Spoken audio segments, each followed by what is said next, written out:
안녕하세요. 김성학 변호사입니다. 저는 대한변호사협회 공식인증 제주형사전문변호사이자 제주지방법원 재판부별 국선변호사, 제주지방법원 논스톱 국선변호사를 역임하면서 수많은 교통사고 형사사건의 변론을 성공적으로 수행해왔으며 현재 다수의 교통사고 형사사건을 수임하여 변론하고 있습니다. 교통사고 발생 후 현장을 이탈했다는 이유로 뺑소니 혐의를 받게 되면 많은 분들이 가장 먼저 걱정하는 부분이 바로 구속 여부입니다. 특히 인적 피해가 발생한 사건에서는 수사기관이 사안을 중대하게 바라보는 경우가 많아 신속하고 전략적인 대응이 필요합니다. 오늘은 제주 교통사고 변호사의 시각에서 뺑소니 혐의로 구속을 피하기 위한 핵심 방안을 설명드리겠습니다.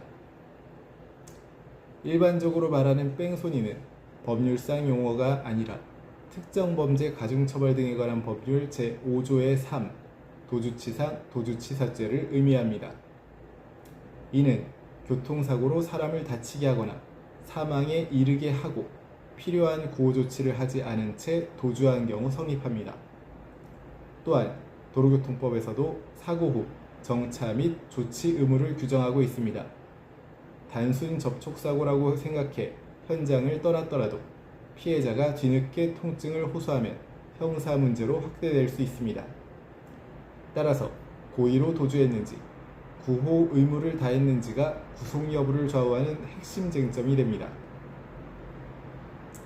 수사기관과 법원은 다음과 같은 요소를 종합적으로 고려합니다. 도주의 우려가 있는지, 증거 인멸 가능성이 있는지, 피해 정도가 중한지, 합의가 됐는지, 전과 및 재범 위험성 등을 고려하게 됩니다. 제주교통사고 변호사의 경험상 피해 회복 여부와 초동 대응이 구속 여부에 결정적 영향을 미치는 경우가 많습니다. 뺑소니 사건에서 가장 중요한 것은 도주의 고의를 부정하는 것입니다. 예를 들어 사고 인지 자체를 못한 경우, 사고 직후 안전한 장소로 이동한 경우, 즉시 경찰 또는 보험사에 신고한 경우 등이 있습니다. 이러한 사정이 있다면 적극적으로 입증해야 합니다. 블랙박스 영상, CCTV, 통화기록, 보험 접수 내역 등이 중요한 증거가 됩니다.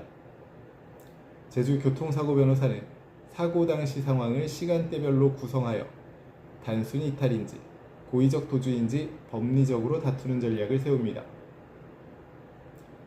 인적 피해가 발생한 사건에서는 피해자와의 합의가 구속 여부에 중대한 영향을 줍니다. 특히 중상해 사건에서는 합의 없이 수사가 진행될 경우 구속영장 청구 가능성이 높아집니다. 합의 시에는 다음과 같은 사항을 유의해야 합니다. 적정한 위자료를 산정하고 처벌 불원서를 확보하며 합의서 문구의 법적 안정성을 고려할 필요가 있습니다. 제주 지역의 경우 피해자와의 소통 과정에서 감정적 충돌이 발생하기도 하므로 제주 교통사고 변호사를 통한 중재가 실질적인 도움이 됩니다. 구속을 피하기 위해서는 단순한 반성문 제출을 넘어 객관적인 자료가 필요합니다. 자발적 피해 변제, 사회봉사활동, 교통안전교육 이수, 가족의 보호, 감독 계획서 등이 있습니다. 특히 생계형 운전자라면 구속 시 가족에게 미치는 영향을 구체적으로 소명하는 것이 중요합니다. 법원은 사회적 유대관계가 확실할수록 도주 우려가 낮다고 판단하는 경향이 있습니다. 뺑소니 혐의는 단순 교통사고와 달리 중형이 선고될 수 있는 중대한 범죄입니다. 그러나 모든 사건이 반드시 구속으로 이어지는 것은 아닙니다. 현재 뺑소니 혐의에 대한 법률적 도움이 필요하시다면 언제든지 제주 교통사고 변호사 김성학 법률사무소를 찾아주시면 신속, 정확한 해법을 제시해드리겠습니다. 조금이나마 도움이 되셨으면 합니다. 여러분의 권리를 지키고 언제나 신속하고 정확한 해법을 제시해드리는 김성학 변호사입니다. 감사합니다.